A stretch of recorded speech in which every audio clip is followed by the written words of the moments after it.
China has just struck a devastating blow to the United States, one that cuts deep into the very core of its economic infrastructure.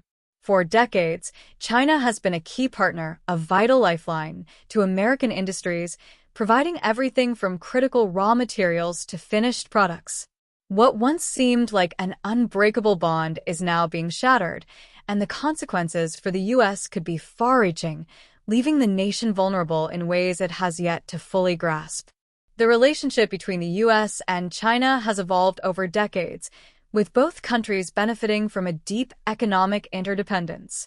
At its peak, this relationship created an almost symbiotic cycle of production and consumption. China became the world's factory floor, producing everything from electronics and clothing to machinery and pharmaceuticals. Meanwhile, the United States, with its vast consumer market, became the primary outlet for Chinese goods. On the flip side, China became the U.S.'s largest supplier of raw materials and vital components. This system has served as the backbone of both economies until now.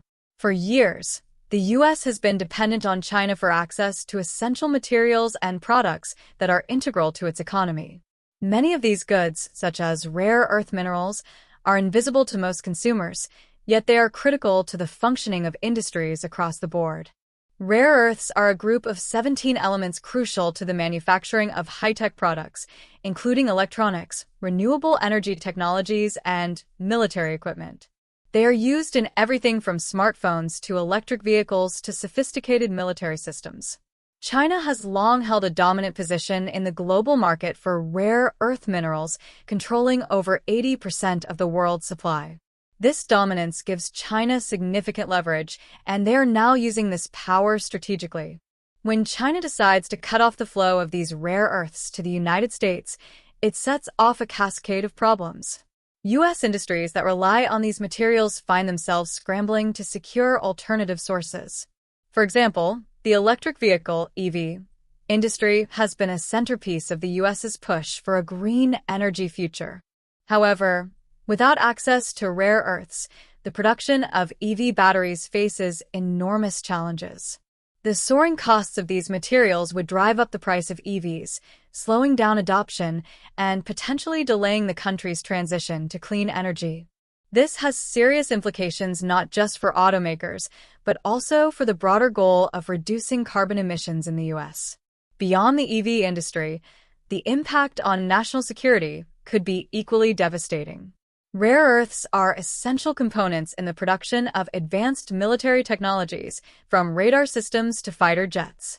The U.S. military relies heavily on these materials to stay ahead of adversaries and maintain its technological superiority. With China now restricting access to these critical resources, the U.S. could find itself at a strategic disadvantage in an increasingly volatile global security environment. This is not just a problem for the defense sector, it's a problem for the country's entire national security framework. However, rare earths are just the beginning. Pharmaceuticals, one of the most essential sectors for human health, are also deeply affected by China's control over the global supply chain. Nearly 70% of the active pharmaceutical ingredients, APIs, used in U.S. medications are sourced from China. These ingredients are used in everything from antibiotics to cancer treatments to everyday over-the-counter medications. China's decision to cut off exports of these critical ingredients could have devastating consequences for public health in the U.S. Hospitals and pharmacies could find themselves facing shortages of life-saving medications, with no immediate alternatives available. A shortage of pharmaceutical ingredients is not just an inconvenience. It could lead to real and life-threatening consequences for millions of Americans. Cancer patients, the elderly, and those with chronic illnesses who rely on medication would be the hardest hit. For example, the U.S. healthcare system is already under immense pressure, and the lack of access to key drugs could push it to the brink. Hospitals could be forced to ration medications, and doctors may find themselves unable to provide the necessary treatments for their patients. This crisis would add a massive burden to an already stressed healthcare system, compounding the challenges faced by both patients and providers. Moreover, manufacturing across nearly every sector in the United States stands to be affected. The U.S. manufacturing industry has become increasingly reliant on Chinese imports for critical components, from semiconductors to steel to chemicals. These imports are crucial for industries ranging from automotive manufacturing to construction. The building industry, for example, depends on Chinese-produced steel and other materials for infrastructure projects across the country. When China limits the export of these materials, U.S. construction companies face increased costs, delays, and significant setbacks. The same holds true for the technology sector, which is heavily dependent on Chinese-made semiconductors and other components. Without access to these materials, American companies could find themselves unable to produce the goods they need, impacting everything from consumer electronics to cutting-edge technologies like artificial intelligence and 5G. This disruption will also put the U.S. at a competitive disadvantage. U.S. companies that once thrived on cheap Chinese labor and raw materials are now forced to find alternative suppliers. But those alternatives won't come cheap. Countries like India, Vietnam, and Mexico may offer potential solutions, but ramping up production in these regions will take time. Companies will need to invest in new supply chains, negotiate new trade agreements, and, crucially, deal with the increased costs of sourcing materials from less established suppliers. As a result, U.S. companies could find themselves at a disadvantage, both financially and strategically, compared to their Chinese counterparts. This new reality will likely drive up prices for American consumers, with the increased cost of goods resulting in higher inflation and reduced purchasing power. For all the efforts the U.S. has made to reshore its manufacturing base, the current situation highlights just how challenging it is to reverse decades of outsourcing. The Trump administration has launched initiatives such as the CHIPS Act to bolster domestic semiconductor production and reduce reliance on Chinese-made chips.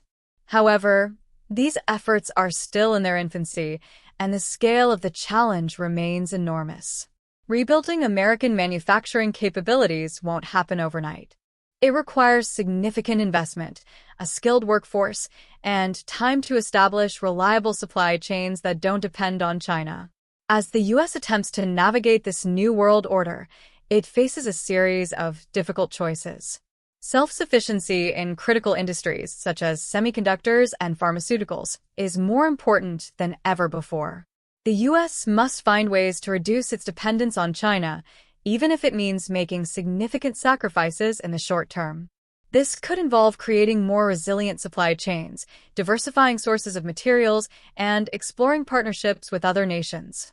The U.S. may also need to increase its own production of rare earths, something that would require a major overhaul of its mining and processing infrastructure. The geopolitical ramifications of China's actions are just as important as the economic ones. China's control over these key resources gives it unprecedented leverage on the world stage. By manipulating supply chains, China is using its economic power as a form of geopolitical coercion. This is not merely a trade dispute. It is a broader strategy to reassert China's dominance over the global order.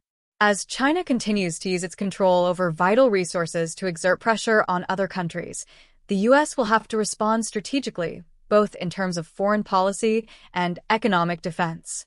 The question now is whether the U.S. can rise to the challenge. Will it be able to adapt to this new economic reality? Can it innovate, diversify, and secure its own supply chains? Or will it continue to depend on foreign sources for its economic stability? The next few years will be critical as the U.S. grapples with its economic vulnerability and attempts to rebuild its manufacturing base while navigating increasingly hostile global conditions. Ultimately, the current situation serves as a harsh reminder that economic interdependence, especially with a nation like China, comes with risks.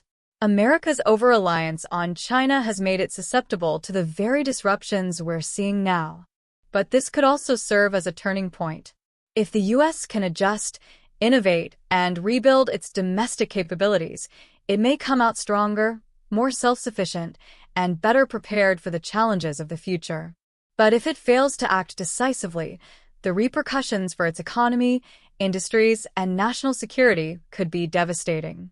If this analysis provided valuable insights into the current geopolitical climate and the profound consequences for the U.S. economy, make sure to hit the like button, subscribe for more in-depth coverage, and we'll catch you in the next one.